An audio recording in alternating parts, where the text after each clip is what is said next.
All right, it is now week 13 in the NFL season, and we have for Thursday night football Seattle at Dallas. Seattle, while having a winning record, they're struggling right now. They're 6-5, but they've lost 3 out of their last 4 games. And Dallas is a team that has beaten up on lesser opponents and struggled to beat teams with a winning record. So what does that mean here? Well, yes, Seattle has a winning record. I mean, they went from 5-2 to 6-5. So I do think Dallas walks away with the win here, but a lot of people aren't going to be impressed. Just because Seattle's a falling team right now. Then you have Indianapolis at Tennessee. I am going to take Indianapolis here.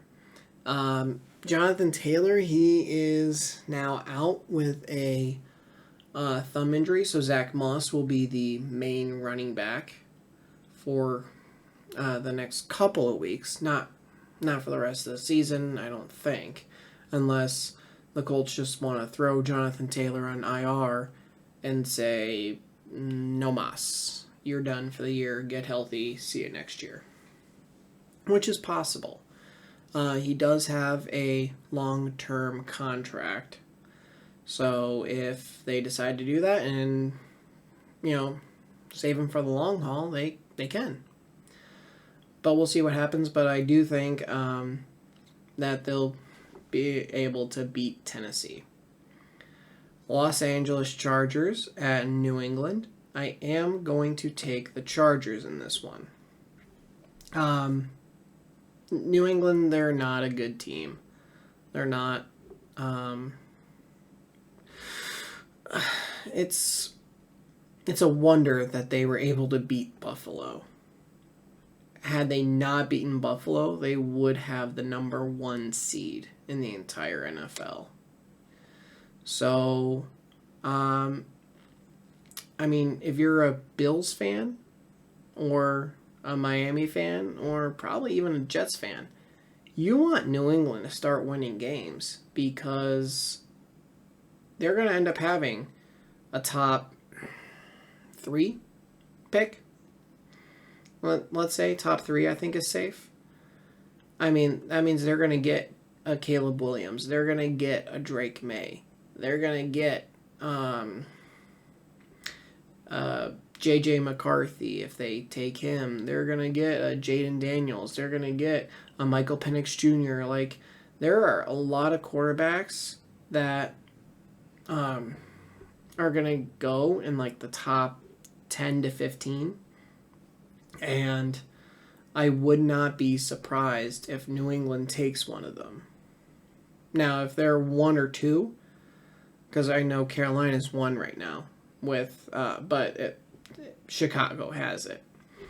But they could end up with the 1 or 2 pick, and at that point,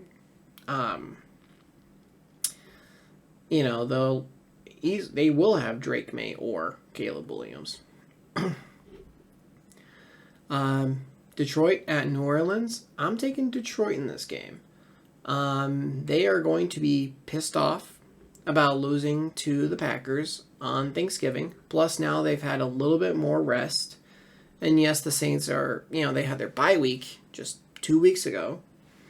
I think that Detroit wins this game. Atlanta at New York Jets. I'm taking Atlanta here. Jets, they did just designate Aaron Rodgers to return from IR. His 21-day window has started. And that doesn't necessarily mean he's going to play. That just means he's going to practice. And there is also the scenario where he gets healthy, he can play, but they're not in playoff contention. If they lose a couple more games, and I think they have 2 difficult games and 1 meh game. I think this is the 1 meh game. But even if you lose this and you lose your others, that's 3 losses. I'm pretty sure you're going to be out of playoff contention at that point. So is it worth for Aaron to come back? Probably not. But even if he gets to practice with the team, then that could benefit him and the team for next year. Because he does have the commitment for next year as well with the team. Now, they seriously have to upgrade their offensive line, or they're going to find themselves in this situation again. Arizona at Pittsburgh. I'm taking Pittsburgh. And it's going to be cold.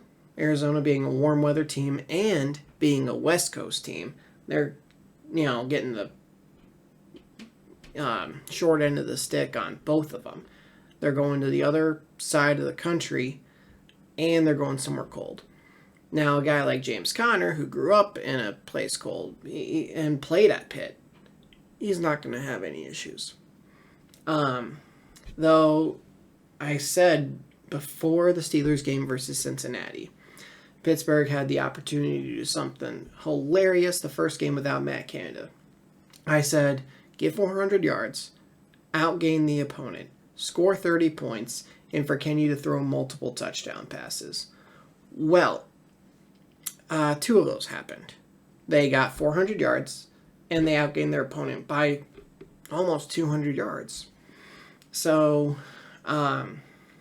we'll see if 30 points or Kenny throwing multiple touchdown passes happens this week. Don't know if they will for sure. I know Arizona's not great versus the run. So they're going to be using a lot of Najee, a lot of Jalen. And, Pittsburgh, they utilized the middle of the field.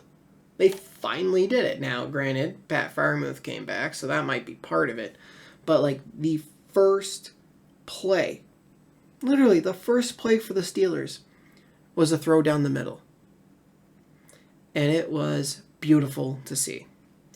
So, we'll see what happens, but I am going to roll with the Steelers here.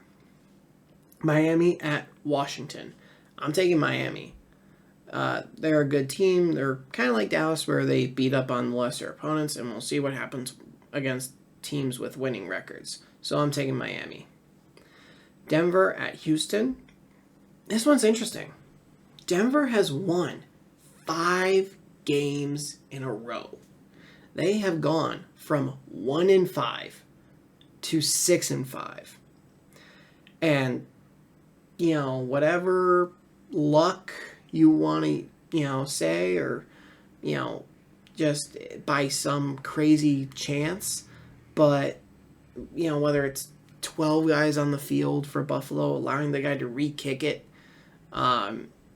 if it's holding opponents to, just a low score, allowing the offense not to have a great game, but then still winning.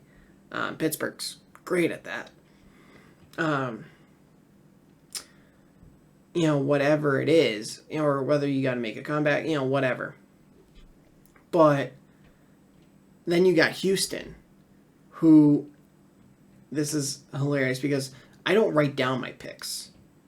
I do them live right here, and then at the end of the week, when all the games, even the Monday night game is done, I listen back to the video, and then I give my record, which I went 10-6 last week for a 111-69 season record.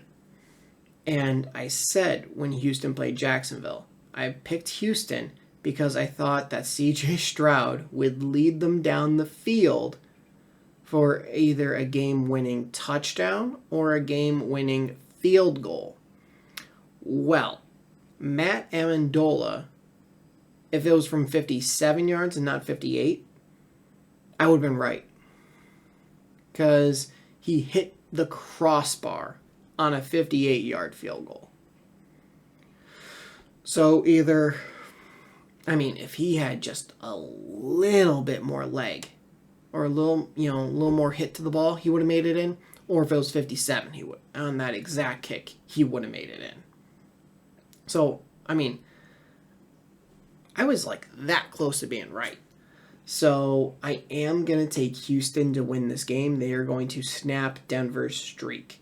Carolina at Tampa Bay. I'm taking Tampa. Carolina. Oh, wait. No, hold on. I got to take Carolina. I got to take Carolina because they fired Frank Reich. Whenever a team fires their head coach, like, they have an amazing record the following week. So, I'm taking Carolina in this game. If Frank Reich was still the head coach, or if this was the second week with the new head coach, I'd take Tampa. But because it's the first week with the new head coach, I'm taking Carolina. Cleveland at LA Rams. I'm taking the Rams here. So DTR, as of right now, me recording this, because that could change, but as I'm recording this, DTR is in concussion protocol from a hit he took where, I think his lip was bleeding. Like, it was a big hit. He's in protocol. And Joe Flacco, who just got there, is taking first team reps. So, you must really not like PJ Walker if Flacco, who just got there a few days ago, is taking first team reps. That's their choice, but I don't care if it's PJ Walker or Joe Flacco. They're going to lose this game unless if DTR plays, he gives them a chance, or, their defense is going to have to cause a lot of turnovers and probably score some points of their own. If they do that, then Cleveland will win the game. But I'm going to take the Rams here. Ooh, here's the big one. San Francisco at Philadelphia. This is the rematch that everybody is waiting for. NFC Championship game last year. First drive of the game. And Brock Purdy gets injured and he has to come out. Is it Josh Johnson or John Johnson? Josh, right? I think Josh. But he's a journeyman quarterback. He's played for, maybe 15 teams at this point in his career. And he comes in and he gets hurt. So now, this was the whole point of the third emergency quarterback that you're allowed to have dress on game day, but they count as an inactive player. So this is the whole reason for it. So Christian McCaffrey was playing quarterback. They're running Wildcat. Brock Purdy came back in. He was trying to throw it with his elbow injury. It was just a huge mess. San Francisco wants payback. And they're going to get it in this game. They are going to go into Philadelphia and they are going to win this game. Because they are going to want it that much more. And Jalen Hurts, he's going to, try to bring him back, and it's just not going to be enough. Kansas City at Green Bay. I'm taking Kansas City here.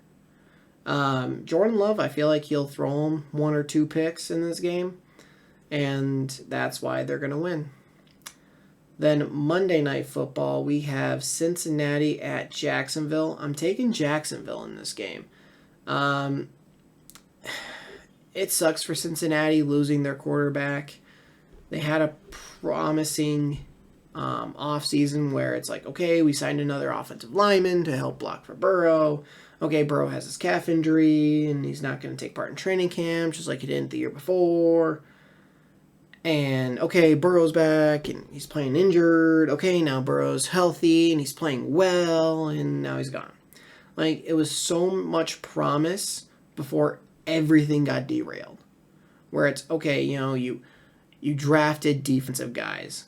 You, signed a big-name tackle to protect Burrow. You're kind of doing everything right, and then everything goes wrong. So I do feel for them a little bit. At least now they'll get a semi-decent draft pick, and who knows what they do with it, whether they get a tight end, if they go after a running back, which they shouldn't in the first round. But, second round, I think, you could target a running back if you let Joe Mixon go. Maybe they go get a receiver, since Tyler Boyd and T. Higgins are both free agents, and you're going to have to pay Jamar Chase as well. So, I mean, you're not going to be able to pay Burrow, Jamar, and someone like T. You're going to have to end up letting him go. So, it's a tough situation, but I think it could lead to a better future, or it could have benefits in the future. So, that is it for this week. Let me know what you guys think of my picks in the comments below. But if you did enjoy this video, do me a favor and leave a like. If you're new to the channel, hit that subscribe button and turn notifications on. I'll see all you guys in the next video. Later.